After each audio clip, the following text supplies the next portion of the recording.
ఒక భారీ బడ్జెట్‌ను మరలా నిర్మలా సీతారామన్ గారు ప్రతిపాదించారు. సైజ్‌లో భారీ ఉంది తప్ప సారాంశంలో భారీ ఏం లేదు. నిన్న మొన్న ఎకనామిక్ సర్వే వచ్చింది. ఫిబ్రవరి 1, 2026వ తేదీన వైభవోపేతంగా జరగనున్న శ్రీ గోపయ్య సమేత తిరుపతమ్మ అమ్మవారి కళ్యాణ మహోత్సవం ఎంతో కనుల పండుగగా జరగనున్న సందర్భంగా విచ్చేనున్న భక్తులకి ఇదే మా ఆహ్వానం. ఇట్లు కార్యనిర్వహణాధికారి శ్రీ శ్రీ గోపయ్య సమేత తిరుపతమ్మ అమ్మవారి దేవస్థానం, పెనుగంచిప్రోలు, ఎన్టీఆర్ జిల్లా. ఎకనామిక్ సర్వేలో భారతదేశంలో ఉండేటువంటి ప్రధానమైనటువంటి సమస్యల్ని కొంచెం తడమడం జరిగింది. దాంట్లో ఏవైతే ఇప్పుడు ఉద్యోగిత పెంచాలి అని అనుకుంటున్నారో దానికి సంబంధించి స్కిల్స్ ఏదో డెవలప్ చేస్తామని చెప్తున్నారు తప్ప స్కిల్స్ డెవలప్ చేస్తే ఉద్యోగాలు కూడా కావాలి కదా. దానికి ప్రణాళిక ఏమిటి? ఖాళీ ఉండేటువంటి స్థానాలను భర్తీ చేస్తారా లేదా? ప్రభుత్వ రంగంలో ఏం చేస్తారు? వీటికి సంబంధించి ఎటువంటి ప్రశ్న లేదు. ప్రధానంగా ఏమంటే భారతదేశ ఆర్థిక వ్యవస్థ ఇప్పటికీ వ్యవసాయం మీద ఆధారపడింది. వ్యవసాయానికి ప్రోత్సాహకాలు ఇవ్వాలా అనేది డిమాండ్ ఉంది. అంతేకాకుండా గిట్టుబాటు ధరలు కావాలని రైతులు మొత్తం దేశవ్యాప్తంగా ఆందోళన చేస్తున్నారు. ఒక సంవత్సరం కాలం పాటు ఢిల్లీ చుట్టూ దిగ్బంధనం కూడా చేశారు. ఆ రోజు ప్రధానమంత్రి గారు వాగ్దానం చేశారు, మేము గిట్టుబాటు ధరలకు గ్యారెంటీ ఇస్తామని. గిట్టుబాటు ధరలు ప్రకటించడమే తప్ప గ్యారెంటీ ప్రభుత్వం ఇవ్వలేదు, కొనుగోలు చేయడం లేదు. ఆ రకంగా మార్కెట్లో వ్యవసాయాన్ని ప్రోత్సహించే పద్ధతిలో మార్కెటింగ్ నిధి ఏర్పాటు చేసి రైతుల దగ్గర నుంచి కొనుగోలు చేస్తామనే మాట ఎక్కడ ఒక మాట లేదు. వ్యవసాయానికి సంబంధించినటువంటి బడ్జెట్ అలొకేషన్స్లో ఏం పెరగలేదు. యానిమల్ హస్బెండరీ కొంత పెంచారు, చేపల కోసం కొంత ఏదో 500 చెరువుల్లో మేము చేపలు పెంచుతాము, ఆక్వా డెవలప్ చేస్తామని చెప్తున్నారు తప్ప మౌలికమైంది ఇప్పటికీ 40% పైగా ప్రజలు ఆధారపడి బతుకుతుండేది పొలాల్లో సేద్యం చేసి పంటలు పండించేటువంటి రైతులు. వీళ్ళకి సంబంధించి ఎరువులు సరఫరాకు కానీ సబ్సిడీ ఇవ్వడము, లేకుంటే వాళ్ళకి సంబంధించినటువంటి ఇంకేదైనా రాయితీలు ఇవ్వడము, లేకుంటే గిట్టుబాటు ధర గ్యారెంటీ చేయడము, కొనుగోలు మెకానిజం ఏర్పాటు చేయడము, ఇటువంటిది ఏం లేదు. అంతేకాకుండా ఏదో నిన్న మొన్నటి వరకు వార్తలు వచ్చేటివి కిసాన్ యోజన నిధులు పెంచుతారని, అట్లాంటిది కూడా ఏం కనపడలేదు. వ్యవసాయానికి అన్యాయం జరిగింది. పోతే మొదటి నుంచి కార్పొరేట్ అనుకూల బడ్జెట్ బీజేపీ వచ్చినప్పటి నుంచి కార్పొరేట్లకు అనేక రాయితీలు ఇస్తున్నారు. దీంట్లో కూడా ఆ రాయితీలు కంటిన్యూ చేసినారు.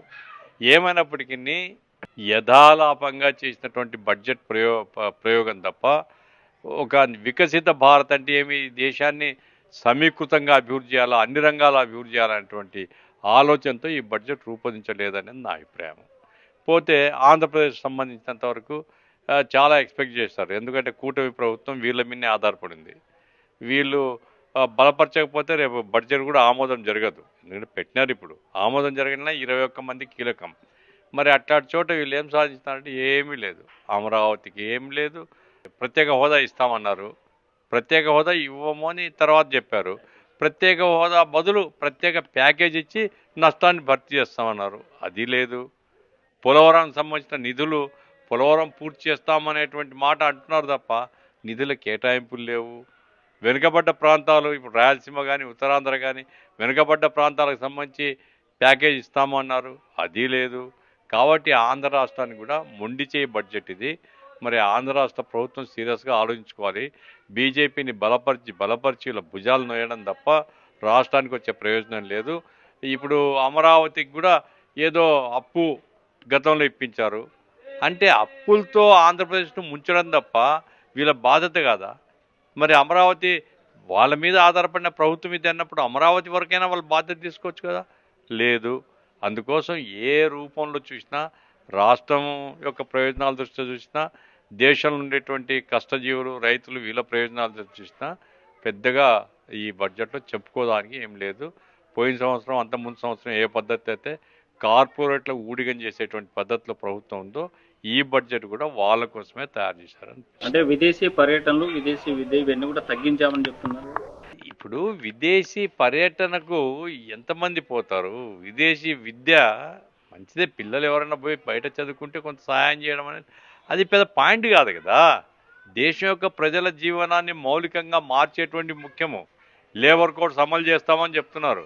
తర్వాత పిఎం అదేది జీ నిధులు మొత్తం మన రాష్ట్రం తగ్గిపోతున్నాయి. ఉపాధి హామీ పథకంలో మన రాష్ట్రానికి నిధులు తగ్గిపోతున్నాయి, పన్నులు తగ్గిపోతున్నాయి.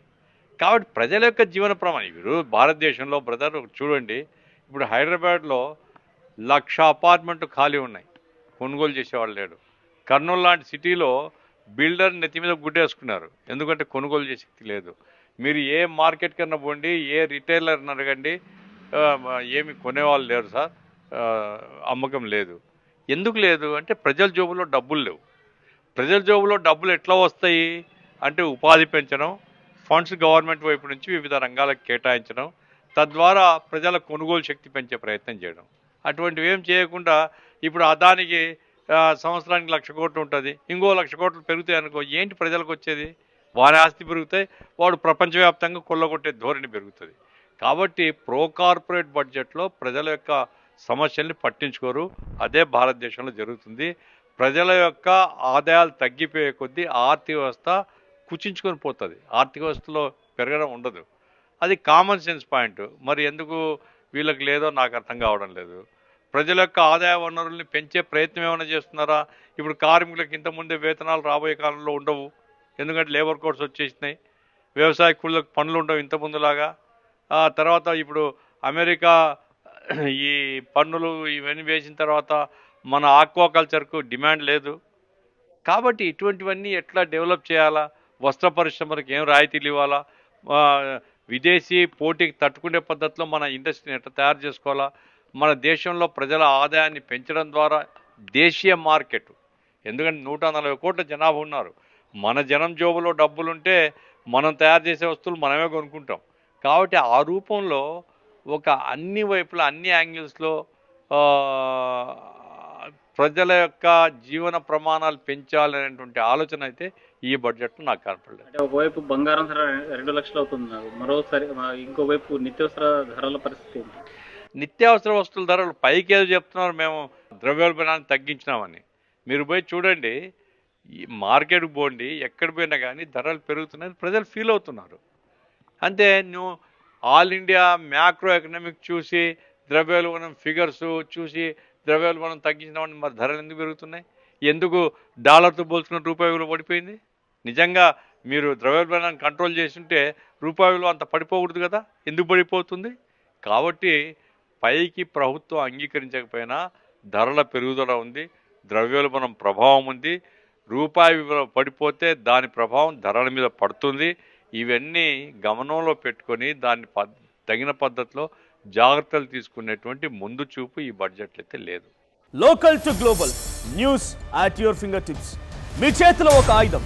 Download Raw TV app. Media legend Ravi Prakash is back.